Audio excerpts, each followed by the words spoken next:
Yan yung dahilan kung bakit nagawa mo yung mga bagay na yon. Dahil sa walang kakwenta-kwenta mong birthday o para may ipagyabang ka lang sa mga tropa mo.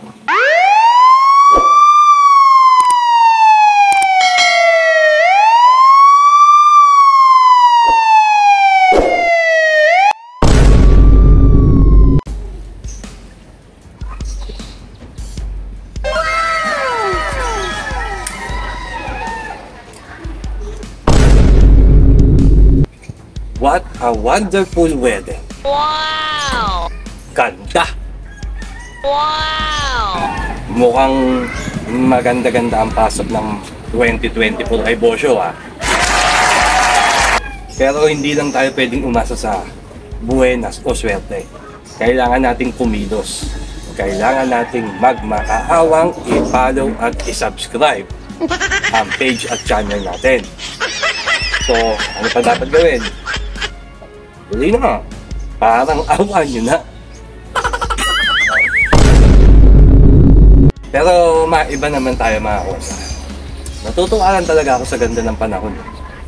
Bad trip kasi pag naulan. Tumutulo sa bubong ng tarima ako, rekta. Rekta sa inihigaan ko. Kaya hindi tayo makagawa ng video kapag medyo malakas yung ulan. Ganda ngayon, no? Ganda. Good shit. Kaya naman, sasamantalihin na muna ni Bosyo ang maaliwalas na panahon. Pati, imememe ko muna ito mga kakosa sa aking malambot na tarima.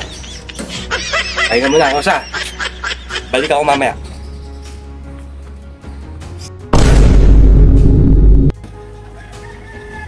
Oh no!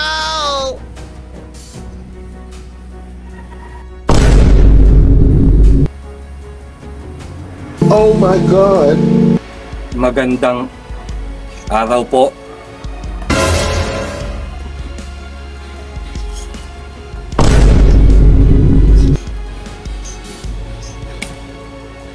Ay, sabi mo, magandang araw. Akala ko kanina maganda yung araw. Oh my God! Kapapasok lang ng taon na to, ng bagong taon. Ikaw ang buena mano sa tarima ni Bosyo. Tapos, bungad mo sa akin, magandang araw. Ha? Dati ka bang tanga? Nakakaano lang eh. Ine. Nakakaina talaga. Pasensya na po. Oh no! Bumanat ka na naman. Pasensya. Ang ganda-ganda ng mood ko. Ang ganda-ganda ng pasok ng bagong taong ko. Maaliwalas. Winwisit mong hinayupa ka. Oh my God! Pero andyan na yan eh.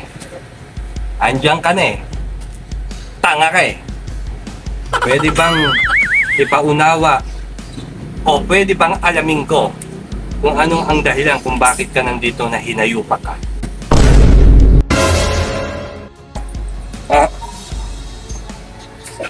Opo, sige po. Wow! Ang gusto ko, malinaw yung pagkakasabi mo, ha? Kapag nalabuan ako, huwag ka na ring umasa na magiging malinaw ang pagsasamahan natin dito. Oh no! Snatching. Oh my God! Snatching po. Snatching! Ablot. Sabay, bobcat. Konting pawis. Pera-pera agad. Anong pumasok sa kukote mo at nagawa mong manghablot ng hindi naman sayo? Oh my God! Ops? Teka lang. Wag na wag mong sasabihin sa akin dahil sa kahirapan ng buhay. Subukan mo. Ihuhulog kita dyan. Oh no!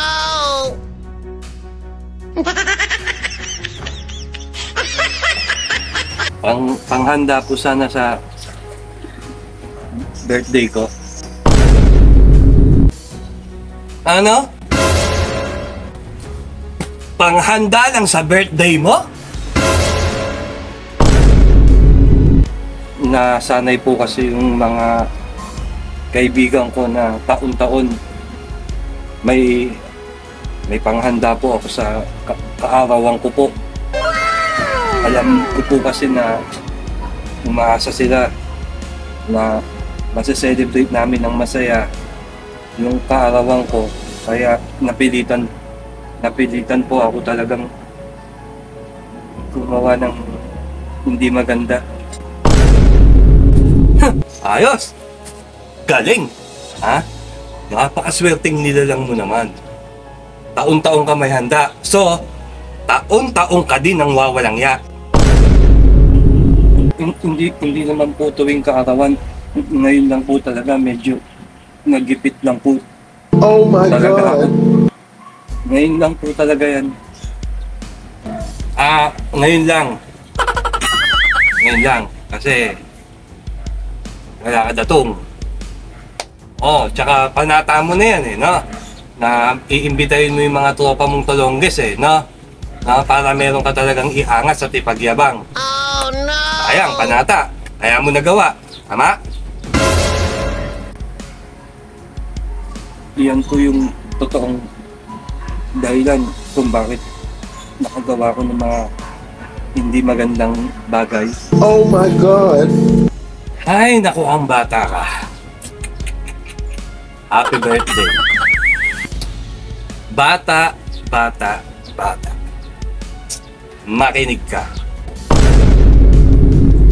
Opo.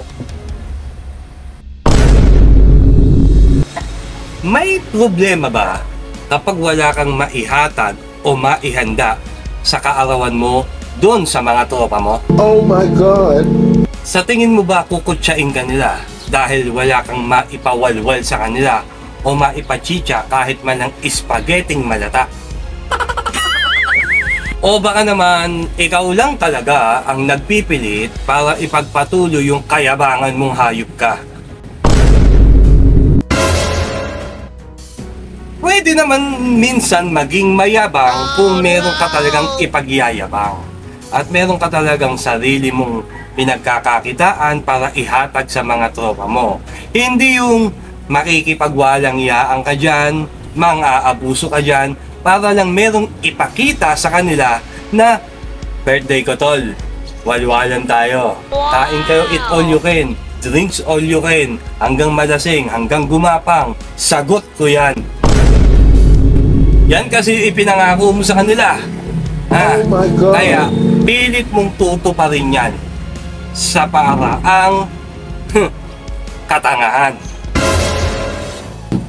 Kung wala ka kasing panghanda, huwag mong pilitin. Mapapahamak ka dyan, bata. Kapag ipinilit mo yung isang bagay na hindi naman ukol sa panahon na yon. Oh my God. Yung mga pawawalwalin mo, pachichichain mo, wala silang kaalam-alam. Diba? Kung paano at kung saan ka nakakuha ng pera, ipanghatag sa kanila. Wala silang pakialam, wala silang problema, basta sila chicha lang, kain lang. Pero, lingid sa kaalaman nila, yung kawalang ya ang ginagawa mo. Masaya ba yon? Happy ka ba doon? Maise-celebrate mo ng bonggang-bongga yung birthday mo. Malalasing kayo at mabubusog kayo. Kasama yung mga totoo mong kaibigan. Oh no! Pero may tanong lang ako sa, Oh my God. kamusta naman yung nabiktima mo? Alam mo ba yung kinuha mo ng pilit sa kanya, kung saan niya ilalaan yon? Maaaring sa pag-aaral, maaaring sa ospital, maaaring budget para sa isang buwan nila sa kanilang pamamahay. Pinagtrabahuhan nila ng ilang linggo, ilang buwan. Tapos kukunin mo lang para lang sa lintik na kaarawan mong hayop ka. Ang problema, hindi ka nag-iisip. Hindi mo inaalam ang magiging sitwasyon ng mabibiktima mo. Sa bagay, ganun naman talaga kayo. Wala na kayong pakialam sa iba, basta maging masaya lang kayo. Oh my God. Nako. Kaso, inalat ka, napakote ka, hindi nagtagumpay ang mga plano mo. So, saan mo gaganapin ang katawan mong tanga ka?